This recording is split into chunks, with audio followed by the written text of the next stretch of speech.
Hi guys, welcome back to Money Monday. This video is a video on how to get out of credit card debt using personal loans. Now, I am a little bit hesitant in suggesting that people consider personal loans to get out of credit card debt. And the reason behind that is often I see people who have got credit card debt and they go and take out a personal loan and they end up in double trouble. And the reason behind that is because they haven't fixed their bad money spending habits. So for example, and look, you may have experienced this yourself, but say for example, someone comes to me and says, I've got, $7,000 owing on this card and $5,000 owing on another card. And they say, I'm going to take out a personal loan of $12,000 and clear both cards. Initially, that's fine. That's great. Both credit cards are cleared and they've got a personal loan sitting aside that they can slowly pay off. And often what triggers people to go and take out these personal loans is, a special introductory offer on the interest rate that buys them some time to kind of get on track again with their finances. But what tends to happen is people in their mind think, oh, it's great, my two credit cards are cleared. I've shifted my personal loan over there and I don't need to worry about it too much because it's just going to pay itself off over time. And their money habits remain the same, and before they know it, a year has passed and they're back up to owing $12,000 on credit cards again, but they've also got the $12,000 personal loan over there, so they're now in $24,000 worth of debt. I'm not saying personal loans are a bad thing. What I'm simply saying is you need to make sure you use a personal loan to get out of credit card debt in the most efficient and effective manner possible. This video that I've made for you are some guidelines for you to follow that will make sure that if you use this type of strategy to get out of debt, you get out of it as quickly as possible and you don't make the same habits again and repeat history. So step number one is get focused and get excited. When you are debt-free, it feels great. You feel lighter, you feel proud, you feel happy, you feel excited about all the things you can do because you're not held back by some dirty, dark, toxic debt holding you back in life. And the longer it takes you to get out of debt, the bigger the lesson you needed to learn.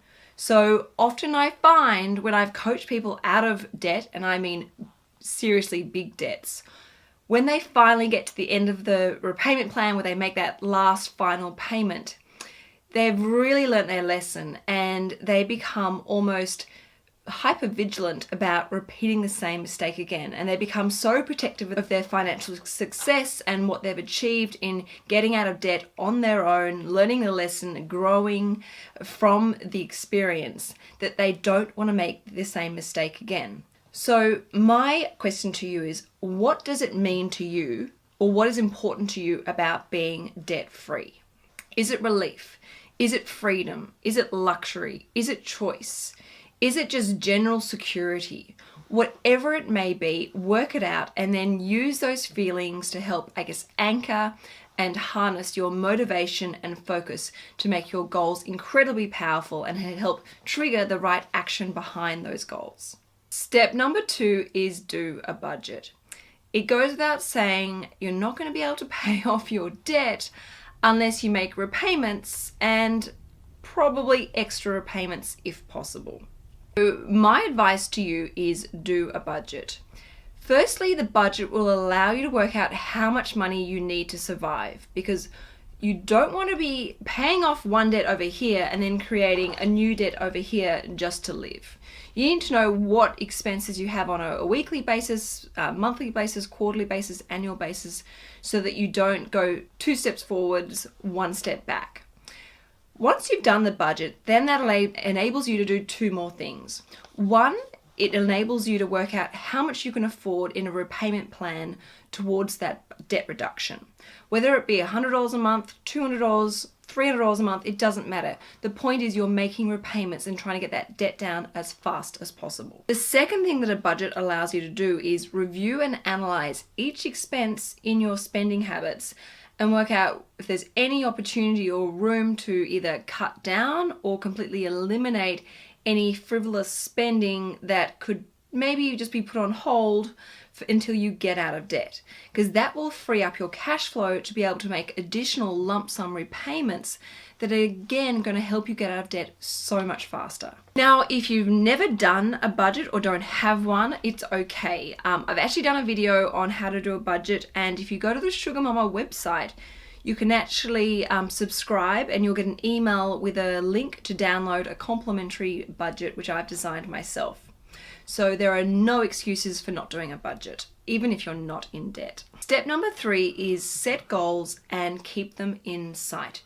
You need to have a defined line in the sand that has a time and date that you will want to be debt-free. Don't make a goal to be debt-free in 3 months' time or 6 months' time, because that goalpost is constantly pushed forward. It will always be in 3 months' time. But if you say to yourself, okay, by the 1st of December 2016, I am going to be debt-free, you put a lot more action and power behind that goal, and you're more likely to actually achieve that goal because you have the pressure of the defined deadline. You should also break those goals into smaller baby goals where you actually stipulate exactly how much debt you want paid off by that particular date. So say, for example, you have $3,000 owing on your credit card. You might say, okay, by the 1st of August or the 1st of October, I'm going to have my credit card reduced by $1,000, which will mean I'll only owe $2,000 on my credit card, and have a particular date aligned with that. Now, these goals ideally should be written down and placed somewhere where you see them, if possible, every day, if not twice a day. And in previous videos, I've suggested ideas where you have it written on your bedside table, so you see it in the morning when you wake up, and at nighttime when you go to bed, or next to your toothbrush. But if you're a bit worried about people seeing these goals because they might be quite private, you could do things like write a little note in your wallet.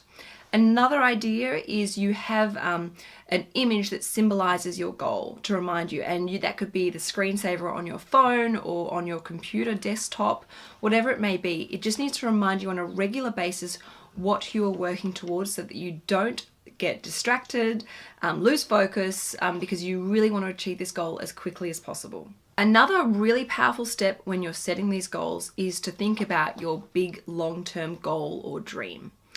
And a classic example of this is when people come to see me and they really want to start saving to buy their first home, but they're in credit card debt. So what I will recommend that they do is have the goal of buying a home, but make sure that they understand and they connect the realization that they need to have the debt reduction and elimination as a priority before they can move on to achieving their next goal. So when you set your goals, make sure you don't forget about the big ones, because they are just as important as keeping you motivated and focused.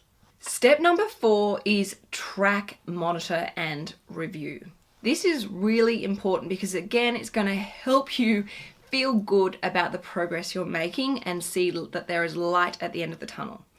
Now, I don't mind how you do this. There are lots of different ways, but whatever way you do, just make sure it works for you. You might be able to use Excel spreadsheet, or just write it on a notepad, or put it in your computer or a note in your mobile phone. It doesn't matter as long as you do it. But what I want you to do is write down the date and exactly how much money you owe and who to. Every week you look at that number and you see if it's changed or improved at all. And then every time you make an additional lump sum repayment towards that debt, you add a note, and you can actually track it if you're using Excel spreadsheet and actually see visually, so you get even more excited and see the actual graph of the number actually drop and decline over time. And the exciting part is you can actually use this tracking, reviewing, monitoring technique to actually see your wealth accumulate once you're debt free, and seeing that line gradually and steadily grow as your wealth becomes, I guess, more secure and stable, and obviously compounds and grows with smart financial decisions. That is really empowering and exciting to watch. Step number 5 is celebrate your successes. Even when you achieve those baby goals, stop and take the time to acknowledge what you've achieved, feel proud, and give yourself a much needed pat on the back. Then go and reward yourself with something nice. It doesn't need to be expensive, and definitely don't go putting it on a credit card, because obviously you'll just be getting yourself back in debt again, which is what we want to avoid. And also, once you've achieved that goal and enjoyed your reward, make sure you set up a new reward to work towards. So if you have been honest and dedicated to the journey and lessons of debt and getting out of debt, you should have established some really healthy financial habits. Now, when you are debt-free, life gets exciting because you now have a choice. You can, of course, continue on with your life, staying out of debt, which is great, and being a lot more responsible with your cash flow. But there's also another option available to you. If you wanted to, you can build a much bigger and better and more secure financial future for yourself. Because with that debt repayment plan that you've been religiously paying off your debts with, you can now use that for other things. For example, you could use that money to establish some savings plans. You could use that money to start building your first investment portfolio and buy long-term passive income streams. Or you may have bigger and better financial goals where you want to start contributing towards your retirement planning and make your retirement date a lot sooner and a lot more luxurious. At the end of the day, the choice is yours, and I want you to realize you have so much power in your hands and so much ability in your hands to create a much happier, healthier, and harmonious financial future for yourself. That's it for Money Monday. I hope if you're in debt, you feel motivated and inspired to get out of debt as quickly as possible. Let me know what you think of this video. Let me know if you have any other ideas that might help other people. And as always, please make sure you subscribe. I don't know why I can't say that word. And if you have friends that are in debt, make sure you send them this video because it might help them as well. Anyway, I will see you next week on Money Monday or Lifestyle Love. Ciao!